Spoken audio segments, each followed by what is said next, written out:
Hi guys, this video is all about payroll and the end of year reporting that you need to go through with us now being in March, and then steps that you need to take at the beginning of April to make sure that you're adhering to all reporting requirements and just good administration, so you don't end up with any late filing penalties or anything like that. So the first thing we'll cover is what you need to do to run your financial year end from a payroll point of view. So payroll year end finishes on the 5th of April, and so you'll be doing your final payroll run. Now, most people are paid to the end of the month. So, for example, you might be paying your employees from the 1st of March to the 31st of March. That will be on this payroll run. That's your end of year run. You don't then create another few days to the 5th of April. So, for example, we pay our team on the 25th of March, so their payroll runs to the 31st of March, and then all my team get paid on the 25th of March, and that's our year end. So it will be different for every employer. So you run your last payroll, and then what happens is a normal FPS is submitted to HMRC, which goes every month, and then you also submit an additional report, which is an end of year summary, and that gets sent to HMRC, and that captures the entire year. And that's to make sure that you might have amended payroll and not sent in an additional report to correct that during the year. This captures that. And then the second point you need to make is by sending out P60s to your team. They need to be sent legally by the end of May. However, I would just do it as part of your final year-end payroll so that you don't end up missing anyone off and everyone gets their P60s in good time. They may need them for their own self-assessment, tax return reporting, so I would get them sent out as soon as you can. I think a couple of good housekeeping points to note.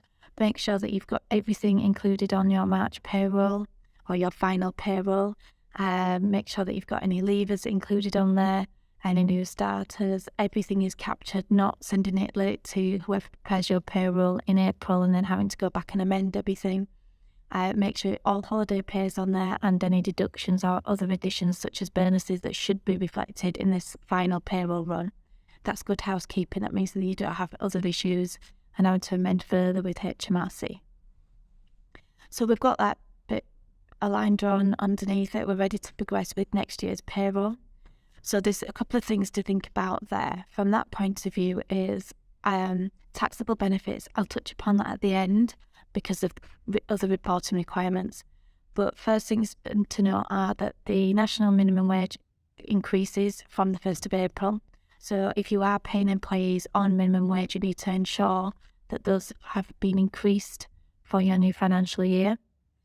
We've popped a link to the government government website in the comment at the bottom that should be able to, you can check and confirm those.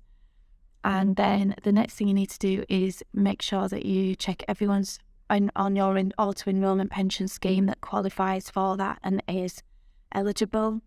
Remember that some members of staff may not be eligible but can opt in if they so choose. The rates of contribution stay the same, so it's 8% minimum, and that's 3% by employers and 5% by employees. They can increase it, and obviously you can, that's at your own discretion, but the minimum being that it's an 8% in a total on qualifying earnings.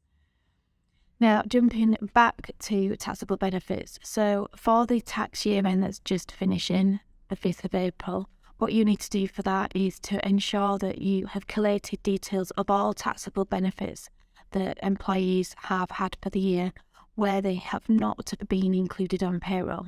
So these generally tend to be the most common ones we come across are for gym membership, private healthcare, medical cover, well-being kind of therapy vouchers, that kind of contribution towards those costs, and lastly company cars. They're the four most common ones that we see. There is more.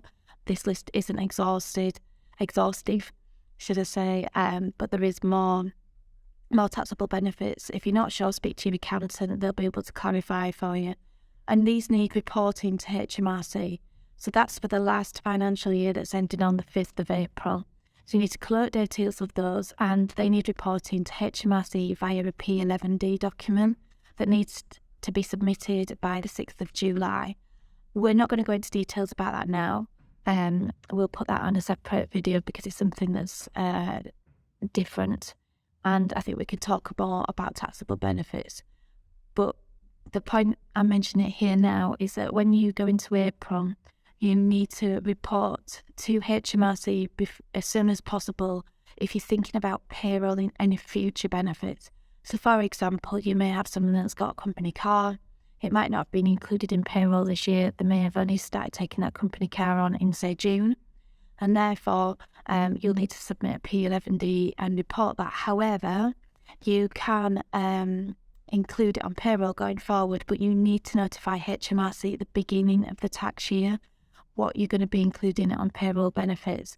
And once you go down that route, you can't change mid-year. You need to then continue with that said benefit until the end of the year. So, for example, you might introduce a gym membership for members of staff at the beginning of the year, and you include that on payroll. And if those staff members then cease to use it, they needs to be continued to be payrolled until the end of the year. So you need to bear in mind that you can't kind of swap and change with payrolling benefits. You make the decision at the beginning of the year, and it runs through the rest of the financial year for your employees and from a reporting point of view. It is easier because you've not got to go through the hassle of doing a P11D or paying an accountant to do that for you. However, you need to make sure you know what you're doing at the beginning of the tax year, and that's the reason for mentioning it in here. And as I said, there's a huge list of taxable benefits and tax-free benefits. But the main point here is to make sure that if you are running regular benefits, private medical health care, company car, gym membership, or kind of well therapy, health, well-being costs, then those should be included on your payroll, and it needs to be notified to whoever runs your payroll to notify HMRC, or you can do it yourself. But it needs to be done immediately at the beginning of the tax year, and there can't be changes throughout the year. It's pretty much as simple as that.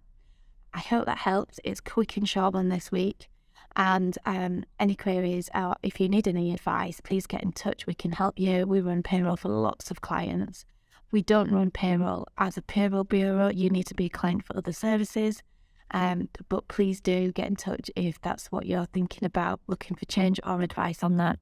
We'll be able to help you. Thank you. Have a good day.